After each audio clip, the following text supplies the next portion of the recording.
us bread, but give us roses, bread and roses, roses, bread and roses.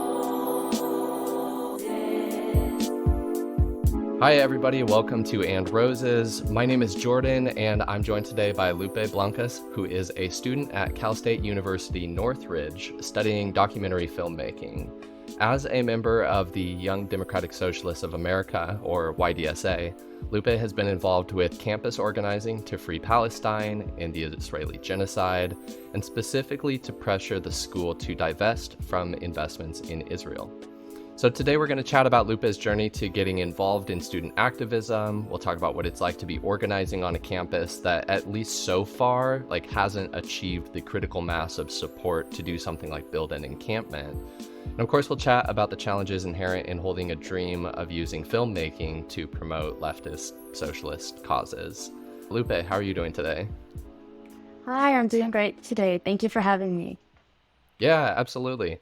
Before we dive into any of these questions, I did just want to ask, is there anything that's been inspiring you lately?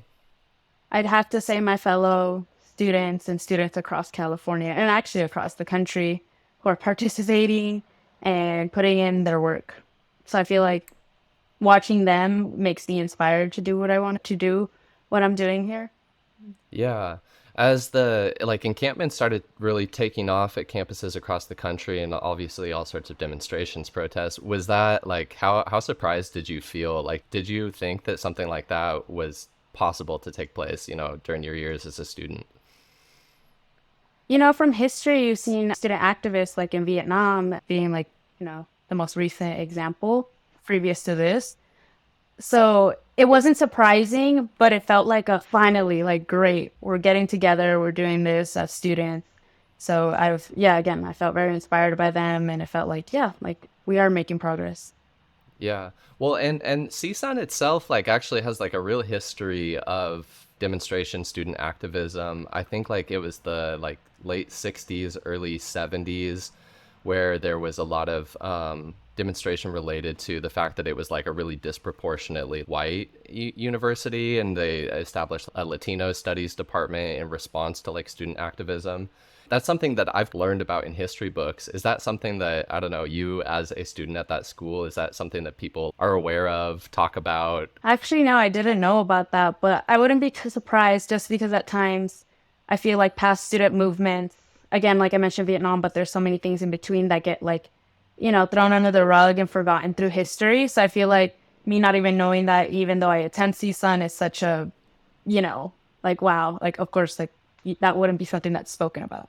I had only heard some brief little things in the last few years, and I was trying to do a little bit of research before this interview. And one of the things, I was reading this LA Times article from, I think it was 1988, and some people who had been involved in those movements were commenting, looking back. And yeah, it did actually strike me that there was somebody who was a student activist at the time, and they talked about how they had actually been able to get the creation of the People's Forum or something. It was some stage on campus where they regularly hosted leftist, progressive thinkers and speakers, as well as students. Angela Davis spoke there, but what he was saying in the interview, and this was at the end of the 80s, was they took the stage down. It's not there anymore. So we'll definitely, let's talk a little bit more about, I don't know, some of the challenges inherent in student organizing. Yeah. But yeah, before we get there, let's talk about, what's going on your campus today, these days. I mean, I suppose the semester just ended, but yeah, kind of tell me what had been going on in the last few weeks. Yeah, in the last few weeks, I felt like that was such a critical point because everyone knew the semester is about to be over. We needed to act now and let the campus and the administration know, we're not going to let this go. Just because summer begins doesn't mean the movement's over or the demands for divestment are over. It's definitely continuing. So it was it was such a hectic time to get that together because, everyone has finals, everyone has this, and then, but you're still trying to organize. Right. Yeah. And I'm sure, you'd probably been in touch talking with other, activists on campus for months. But then, yeah, it's just at this time when there's so much else going on. Yeah, had you all, was it even like an idea in your mind to like do any kind of like big end of semester thing, or was it was kind of just like this moment, right? There were other actions breaking out on other campuses. Yeah, tell me what had been going on your campus. How did things come together in these last few weeks? And I guess like what actually happened? Because yeah, CSUN was not necessarily one of the schools that was like in the news. But so what was going on at a campus that, was not making headlines for police brutality? So I would say definitely we're on, CSUN wasn't one that was making public news, but I feel like our campus is very much trying to stay as neutral as possible. So that kind of like puts us at a weird spot as a movement where our school's not acting, but they're not, completely like shutting down our movement or, whether it be, because sometimes there were vigils and sometimes they were actual like protests and demonstrations, or sometimes they even was showing up to administration meetings. So pretty much those conversations with the administration were kept very neutral. From any organization that was going, it was kept neutral. So that was our relationship with admin. But as we saw, these other encampments being disrupted, we saw UCLA, we saw USC, NYU becoming very violent. We knew we had to act also to stand in solidarity with them, to let them know they're not alone and that other schools can start an encampment just as well and create a large demonstration to make their voice heard for their school to divest. So I feel like Yeah. what's happening on our campus is very much like that. Can you tell me a little bit more about like who is we? Like who are the Okay. people at your school who have been kind of trying to stand up? When I mean we, obviously there's students who also just join in who aren't part of organizations or clubs on campus. But I would say the main organizations is obviously our SJP here on campus. So they're the main organizers. We stand and rally behind them as a YDSA, which our YDSA is small in numbers, but we know our members will show up, still show up to these events and show their support and solidarity. And, we've always tried to reach out, or we try to reach out to make sure, we're involved in the movement. We're helping and we're standing with each other. And there's so many more organizations. I couldn't even, there's more than 10. I know that there is. Because, we had feminist clubs, Chicane clubs, Pacific Island and Asia clubs, like all coming together to support SJP and to support a free Palestine. Yeah. One of the things I feel like a lot of folks on the left can struggle with is just the sort of like seclusion. Like you kind of have your group of people and you can sort of end up in a little bubble. What has it been like, yeah, trying to build those sorts of like coalition relationships during this time? Like, is there anything that you had to learn the hard way or any challenges in that? In building that, you're trying to build community. And, not everyone's always going to agree in a community, but you can always try to work together. So it's just that learning collaboration and learning to work with others. That's like the biggest thing when it comes to organizing, because we might not all have the same ideals, but we all know like what we're working towards. So it kind of helps that collaboration. Yeah. Okay, cool. Well, you say that the administration had been pretty like trying to appear neutral while not actually like meeting your demands. Yeah, with the semester coming to an end, it kind of like limits what you can do. If they're stonewalling you, how did you attempt to change that situation? It's very much creating awareness of what's going on, putting the facts out. Like, we always try to put the facts of how much the CSU is contributing to the Zionist occupation in Gaza. So I feel like it's a lot of just trying to build up the awareness and let the school know we know the facts to back up what we're saying and why we need to divest. So I feel like that was like a main thing. Yeah. Do you feel like, not to make this sound rude or anything, do you feel like you like got anywhere? Do you feel like the efforts were effective? Yes, but it's very much that restraint that we feel from our administration. Yeah. So they recently condemned the actions that are happening in Gaza, but it wasn't public.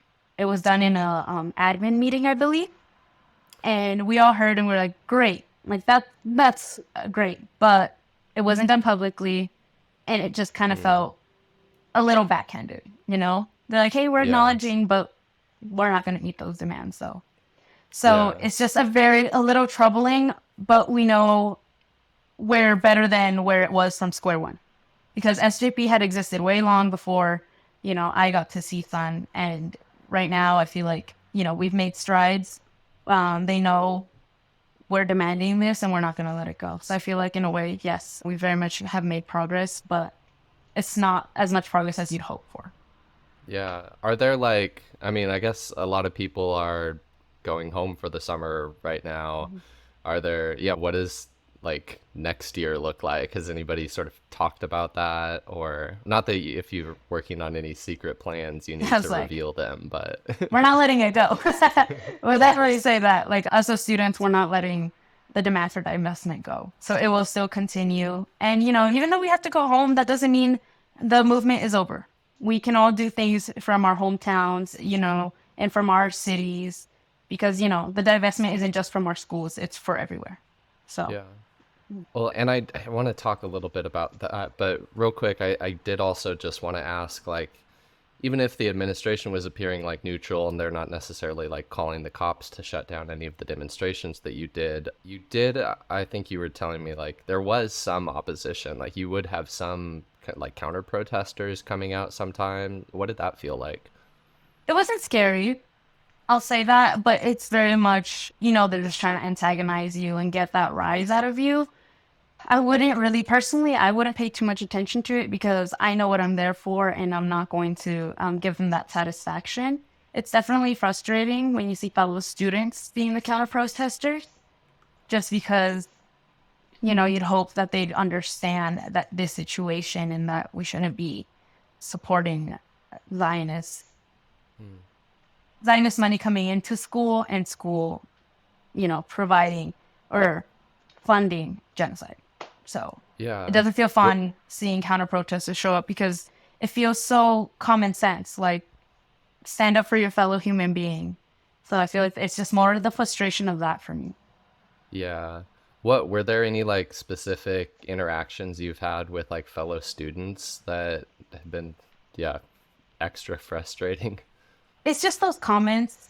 It's very much comments. It's never like escalated to anything big, but I would say it's just the commentary of what you typically hear from politicians that are like, oh, but do you condemn Hamas? Like, you know, like those kind of Yeah. things.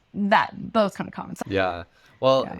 is that how well has your message in general been received by like fellow students? I mean, it seems like it's obviously, you know, many students are on the side of free Palestine, but not necessarily a ton at every school are actually like coming out to demonstrations, are getting involved with organizing. What is it like interacting with, yeah, people who are maybe, oh yeah, I'm on your side, but they're, you know, maybe not getting involved? That's frustrating as well when someone's like, oh, I'm on the side, but maybe we shouldn't do this because no one has achieved liberation through peace, in a way, to put it that way. I was like, no one has achieved liberation by asking nicely. Like, that doesn't work. And it's kind of hard to put that idea into people where just saying that's wrong is enough. Because it's not. You have to put in the groundwork and you have to demand action. Yeah. I feel like over the years as I've gotten involved with DSA and with organizing and different like campaigns, and I'll, you know, meet somebody and they'll ask me like, what are my hobbies? And I don't know, meeting somebody, it's like inevitably pretty soon I'm sort of sharing about the kind of like work that I do. And I like always get this response that's like, wow, that's so cool. Like, you know, good for you. We need more people like you. And I always just want to be like, no, we need more people like you to like get off the sidelines and not put, you know, this idea of like people who are activists on some sort of like pedestal that, you know, separates yourself from them. And because people are doing activism, you don't need to, and you can just cheer them on from the sidelines. Like we need people to get involved. We need people to I've like definitely heard get that off the comment phones. before. I think I, actually even after our own demonstration, I would hear others, even myself included, read like, "Oh, thank you for what you're doing. Like, that's great." And I was like, Join us. Like, don't come to don't the other thank side. me. Like, don't thank me. Like, I'm not.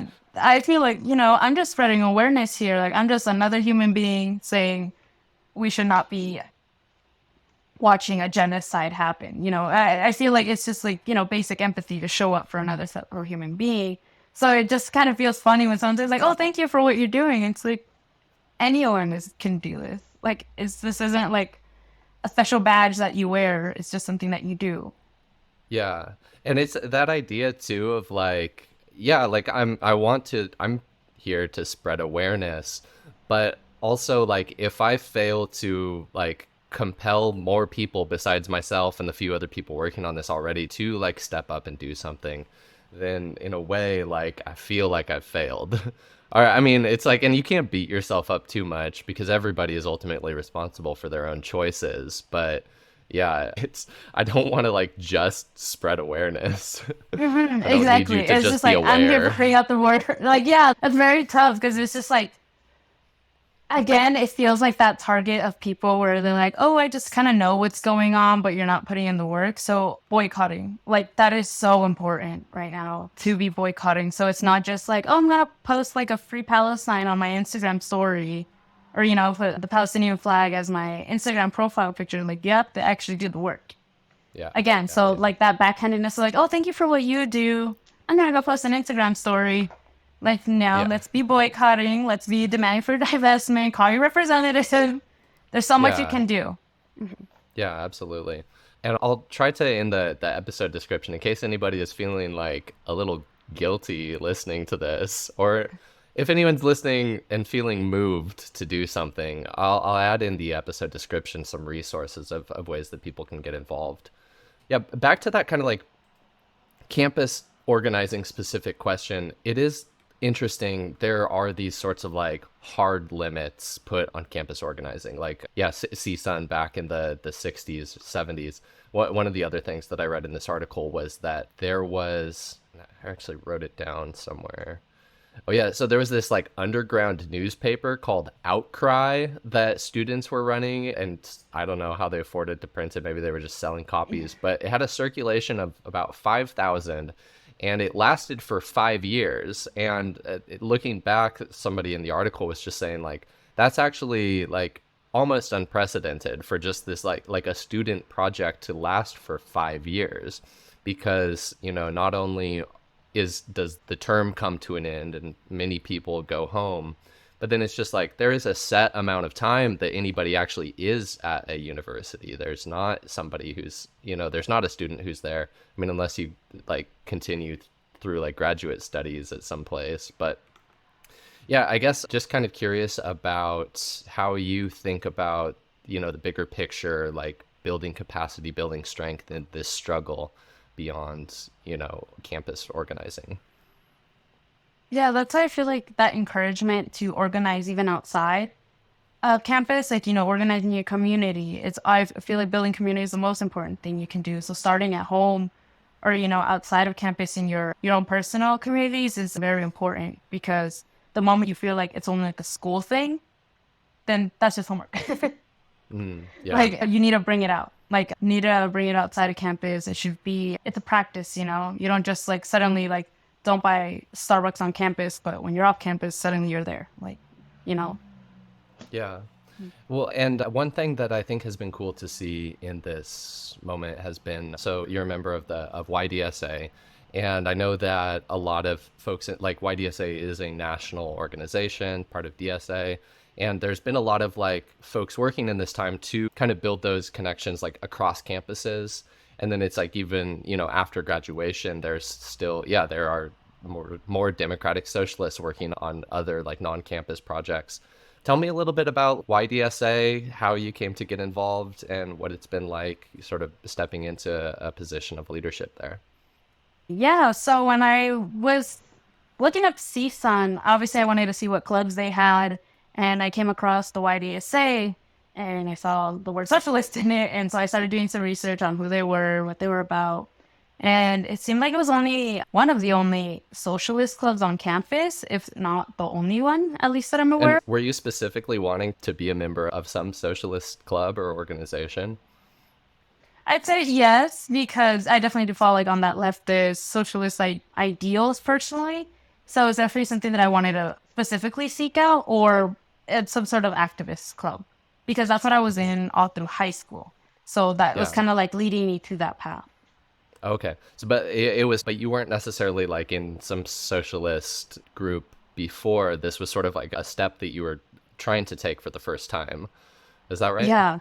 Like freshman year of high school, I was very much not liberal. I feel like that was very much like middle school me discovering feminism and following like white feminism. Like, oh, cool. Like girl power stuff, you know? But then once I was getting to high school and learning more history, and I was honestly just educating myself and like starting to somewhat read theory. And through high school, I just started learning more. And I was like, okay, I fall definitely on the socialist side. Mm, So going into college, I knew I was like, okay, like those are the groups that I want to organize with and build community with. cool. And so then as you're looking, what YDSA is one of the ones that catches your eye. Yeah. What was it like trying to get involved with that type of club? Yeah, so, simple as that is it was a club that was open to anybody. So I started showing up to the meetings and I liked what they were doing, which then that further encouraged me to join leadership. What is like, what sorts of things were they doing at meetings or like, yeah, what sorts of like, I don't know, volunteer I would, opportunities did they provide? it was definitely the educational aspect of it, but I won't say like not a lot was being done. Again, it was such a small chapter, but I knew I wanted to help rebuild it. And because it was almost like a dying chapter, and we know we have to rebuild and organize again to build our community. So I felt like I just wanted to be a part of that and help build it. And then why not start with the YDSA? Cool. Yeah. How did you rebuild it? Or like, what were some of the things that you thought could work? What did work? What didn't work? This is definitely something that's still in the works. I only recently became a board member, but in speaking to the previous board members who were also, about to graduate, who knew like they didn't want to like just let it, die or let the chapter die or dwindle down. So it's definitely just talking to them and creating plans for the future. So again, that just very much got us like we need to really partner up with other organizations here on campus to help build a coalition of students who have like-minded ideals. Yeah. It's very tricky to find people like you who are, like ready to step up, step into leadership.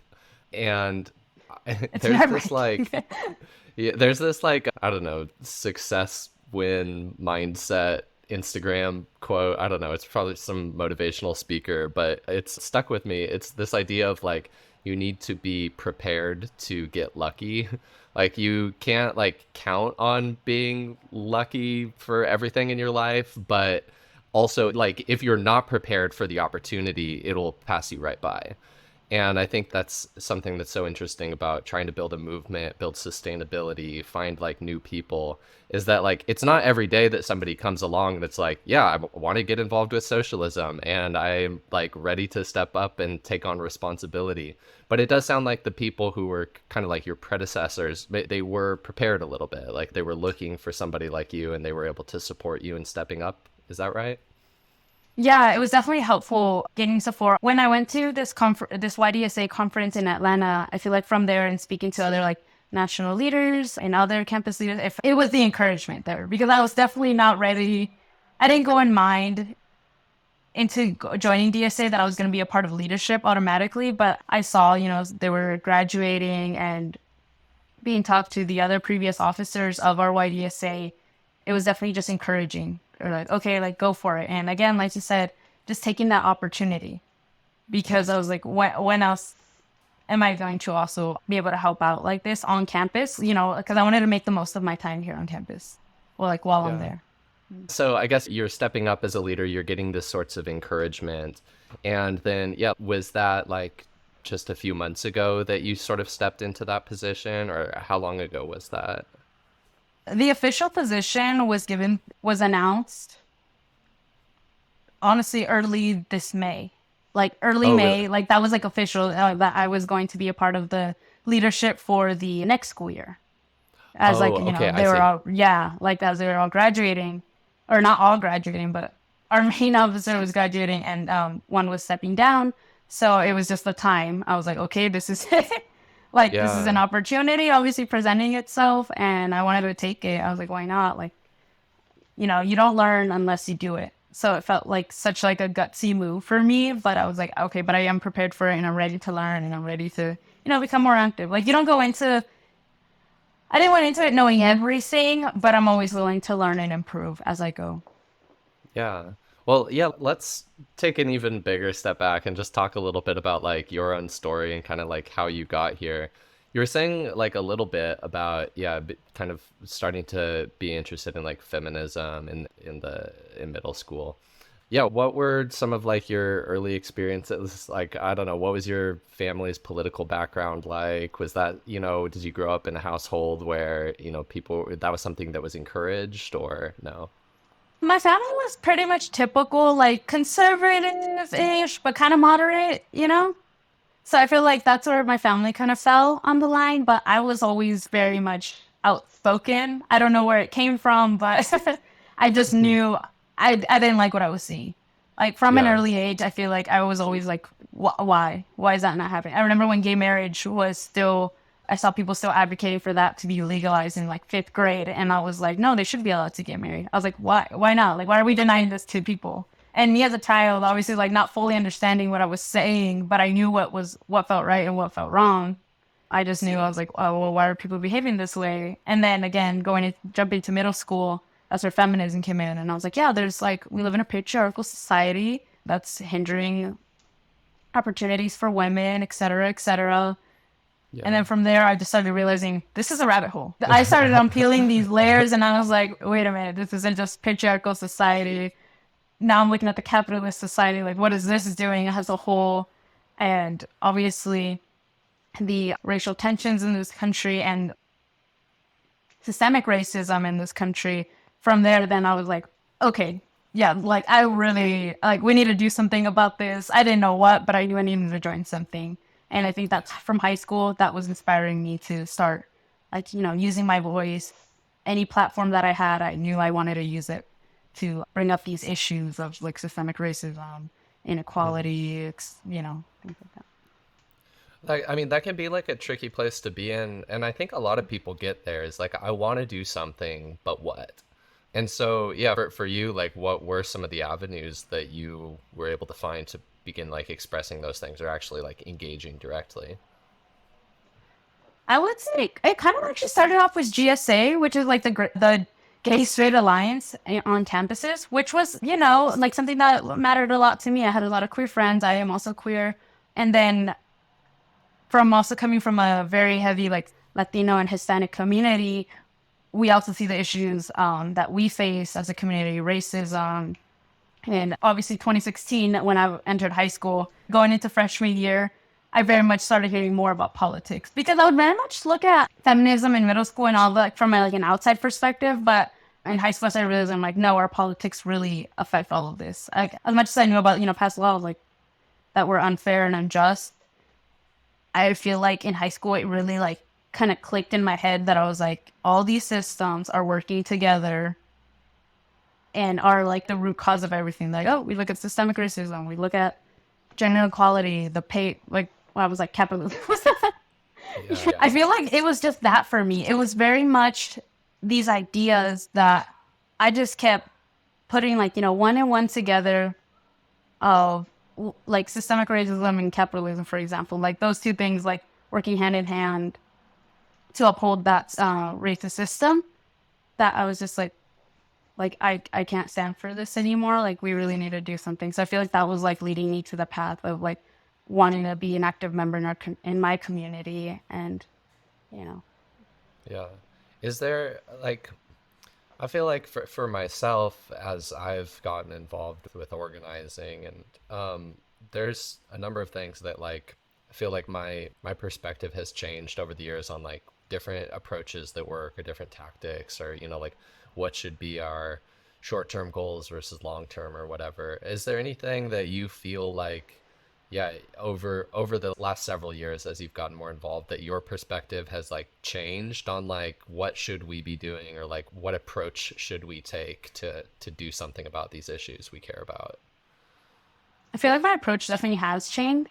Again, I would go to back to high school where I would email Feinstein or, any representative. And that felt like, I was like, okay, great. Like, that's enough. But then I was like, no, demonstrations are important. Showing up, doing groundwork within your community is important. The other thing too is that like the more you become aware of everything that's going on in the world, it's like it doesn't necessarily, it's not encouraging. It doesn't necessarily give you like a good feeling. Like, I don't know, just the sleep that I, and I'm sure you and like many people have lost, since October 7th. And just, I don't, the other night I'm just trying to go to bed and I'm scrolling and it's just like, yes, this is like a video of a dead child on my phone. Like, and I guess I just have to turn it off and go to sleep now. And then it's just like on top of everything in Palestine and Gaza, and there's, the Congo, and there's the climate crisis just going on in the background of all of this. How do you like, I don't know, personally sort of like contextualize or cope with just the overwhelming bad feelings of it all? It's very much overwhelming. And that's what I mean earlier, where I was like, I was definitely overwhelmed learning about everything. Because the moment I learned about freshman year, I learned about what was happening in the Congo. And just recently, I think it was like the other week, I was really sitting there thinking, like, I've known about this since freshman year of high school when I did a report on the Congo. And nothing has changed. And I just had to really sit there like, that's not a good feeling. That's not a good thought. Especially scrolling, trying to keep up with everything is very overwhelming. Because, you want to be involved with everything. You got to worry about the climate crisis, racism. There's so, like, it's a lot. And you're trying to keep up. But I think at some point you have to rope yourself together. Like, it's not just going to be you. Like, you're not going to be the one to fix this all. Like, you have to work together as a community. So I feel like just taking that stress off of yourself, like, you're not going to be the one to, like, fix it all or bring it all and end it all, like, and bring in, like, justice. But you have to remember that you're here for the long term, that you're working towards it. It's not a change that's going to happen the next day. So I feel like it's just, like, having to calm yourself down and bring yourself back. Like, keep me, like, I feel like at some points you do have to step away. Not too long, but just to take care of yourself at some point. Just because it is overwhelming. And it kind of does sometimes feel like a little discouraging. Like, am I doing enough? I feel like that's the thing that overwhelms me. Yeah. And yeah, and it's just like so tricky too, because it's like, I feel like that sort of sense of self-preservation is actually the thing that leads so many of the people who maybe should be doing more to just, like, I can't even think about this. It's too overwhelming. Like, it really sucks, but I just gotta focus on me right now. But then it's like, I feel like you see that in other people, and that's one of the things that like makes it even harder to disengage, because you see how many people are just like not doing anything. Yeah, Yeah. I don't know where I was going with this. I'm also That's just okay. complaining. Yeah, it's just, again, we can rant forever because it's like, it is just overwhelming topics. And, and I feel like there's like a pressure as well to like know everything. Like, oh, why don't you know about this? Like, oh, you should better handle this. And that's what the education here is for. Again, like, awareness isn't a bad thing, but because sometimes, polyad is important, Yeah. political education is important because I feel like that's a lot of the root to some people, that they just don't know the full picture yet. And that's why they're not Yeah. as involved. Yeah. Well, I did a recording with somebody. This episode's not out yet. It'll come out a week or two after yours, but they were just saying like pretty shortly after October 7th, something like it was not an issue that they had been really deeply aware of, but like pretty quickly after October 7th, they had a friend who like invited them over to like a gathering at their house where they basically just like shared information about like the history of the conflict. And in that moment, they said it was just like an incredible. I mean, there's somebody who like cares about issues. They just didn't really know that much about this. And they said that this was like a really eye-opening, kind of shocking thing. And they learned about it and they've continued trying to learn about it. Yeah, I feel like for people who maybe are like in the mode of like self-preservation, like I can't do everything. I see what like activists and organizers are doing and I can't deal with that level of like commitment or that level of burnout. I feel like everyone can do something. And it's like we are not actually going to make any headway in any of these issues until we have like more people doing a little something. Like people get so stressed out about like, oh, who are you going to vote for? And I get there's like a big symbolic sort of thing in that. But it's like voting is like the least tiniest, most insignificant thing that you can do as a person. And I feel like if everybody spent like half the amount of time that they spend like thinking about like the presidential election vote, just like learning about something and trying to find, I don't know, just sending a text to somebody for some local campaign or like we can make the world a better place. We just need a lot more people to do a little bit more. Yeah, that's why I feel like boycotting is one of the best things you can do. We all shop, we all do groceries. It would be great if everyone could just keep in mind, like boycott campaigns. The BDS website is there to know what products or what companies support. Really important to add as well is that like boycott can be a really powerful thing, but you also, one of the things that's sort of weird in the like social media age is like you'll just see somebody randomly like, oh yeah, we should do a boycott of this company because of this reason that I discovered. And it's like when I don't know, that sort of thing can spill over to be something meaningful, but it like usually doesn't. And when boycotts are effective, it's when they are like organized and when it's like there is like an actual like concerted campaign with big coalitions that have been built to target specific companies. And so yeah, BDS is like a really great example of this. And so yeah, I would like check out the BDS website, uphold their boycott. That is something that you can do that supports the Palestinian cause. Absolutely. Okay, I want to just sort of switch a little bit for this last section because this is And Roses, the show about intersections of creativity and social change. And you are studying to be a documentary filmmaker, and that's sort of a avenue that could also be used to kind of promote like leftist values or share information, spread awareness about not just what's going on but about what people can do. Tell me a little bit about your passion for documentary filmmaking. Where did that come from in your life? It started in a video journalism class in 8th grade.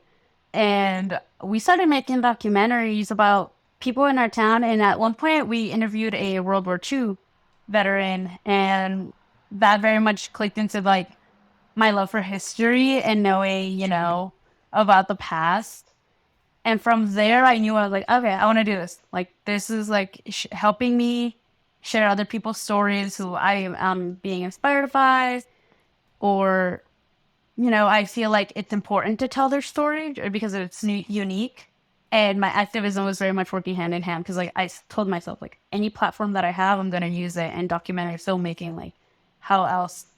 What a good way to, spread like the truth and like the real messages that are, or like the real stories that are happening in real life. Because, not as much as I love a good movie, I want to see the truth too, like what's happening.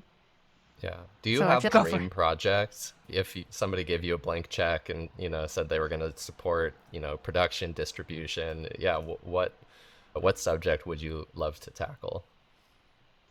I actually wrote, this was my documentary, like, what is it? My portfolio. This was in my portfolio of the dream project that I wanted to make. It is about where my mother's from, which is called the Costa Chica in Mexico, which is a community of Afro-Mexicans living in Mexico. And I feel like a lot of people don't know about it. I've seen a few short YouTube documentaries on it, but I know that would be my full dream project to give a full length history of what the Costa Chica is. Cool. I hope that you can make it one day. Of course, like it is not necessarily an industry that's like thriving at the moment. And how do you feel about studying to do this thing that is really valuable, but it's not necessarily something that it feels like society is treating as valuable. I feel like anyone studying any art field has this feeling of being scared that your job isn't gonna, help you sustain, like a living wage. And I feel like that's the fear of anyone who is in art. But it's that risk that you kind of take with it. So yeah, it's a risk, but I'm willing to take it. Yeah. Well, and it's at the risk of just sounding overly idealistic. I think this is also this sort of problem that, comes up time and again on this show is like, this is why we need a society that is not just structured around the accumulation of profit, is that there is like beauty to be created. There are hidden stories waiting to be told, that we should have the space to and the time to be able to pursue. The way that the economic system of our society functions, it does not encourage people to create like meaningful, valuable things. It's instead, we have this like tech bubble of people just throwing money after like, meaningless inventions that mostly just end up making life worse, or, it's just like the most greedy people on earth are getting rewarded. We need socialism. No, definitely from being around other filmmakers, I realize the industry very much feels like putting something out until the next trend comes in, and then putting something out until the next trend comes in. And then we Yeah. don't see like true or in the mainstream. Because in underground filmmaking, you can find amazing films, international films that don't get much recognition. Look over the subtitles, y'all. Yeah. It's just hard when everything is very much deeply rooted in capitalism. Like, we need to sell. Like, we don't want to hear your story. And it's frustrating, like, as a filmmaker, because there's great stories out there that sometimes production companies don't want to take a risk for. They're like, that's not what's selling right now. And, they don't want to take that risk. But I think there's value in seeing, like, underground film. Yeah. Do you have any thoughts on, as somebody who's like studied documentary and just sort of the role that like, I guess kind of news and video production can play? It's been really interesting, this current conflict, to use the euphemism, in Gaza has been just covered everywhere on social media. I feel like I can't really think of anything except for maybe, like 2020, but just the proliferation of like footage and video that is available about like what is going on. And I think that's played a huge part in shifting public opinion on what previously had been, a pretty niche thing, free Palestine, stop the Israeli occupation and genocide. And it's just being able to actually see for ourselves what's happening is really opening people's eyes. How have you felt just like watching all of this kind of just take over social media? It's inspired me to see this because you see how much documenting these events is so important. If not, then we wouldn't know about it. So that's why, like, you think of past pictures of, like, famous photographs taken of war, or like, the Great Depression, like those moments being captured reminds us of that history, and we have to capture it or else it's going to be forgotten. Do you think there's like a danger of people just becoming like numb to it or just oversaturated? Yeah, again, just like, scrolling and seeing something so horrific and knowing that you have to go back to bed. Like, that's a crazy thought that some people at some point become desensitized from it because you're not thinking about it anymore as deeply because you're like, oh, well, this is just like what happens over there. And it's very frustrating where you feel like that's not normal. That shouldn't be anyone's normal. Yeah. And we shouldn't. So, yeah, it feels a little weird that at some point some people do become desensitized about it. But I do think it is important to show. Yeah. Well, and I think because that can happen, right? When it's like you're just showing or you're seeing horrors, but there's nothing you feel like you can do about it. And so that's why I think that, yeah, the step beyond simply raising awareness, which is important, not just raising awareness not just of what is going on, but raising awareness as well of what can people do. And then taking that even a step further to the actual like organizing of like building lists of people that you're texting and asking to like come to a demonstration. I think that's the sort of key to unlock that problem, right? Is like, yeah, not just things are so bad, but things are really bad. Here's what you can do. And I'm personally asking you to come do this thing. I don't know. That's why I just have so much respect for what you all are doing with YDSA and all of the student activists across the country. It's been really amazing to see. Yeah, Lupe, that's more or less all the questions I have for you. Anything else that's on your mind as we sort of wrap up? No, but just a message to put out there is get involved in your community. Build community and great things can happen from there. Absolutely. Thanks so much for coming on the show. I really Thank you appreciate for having you. me.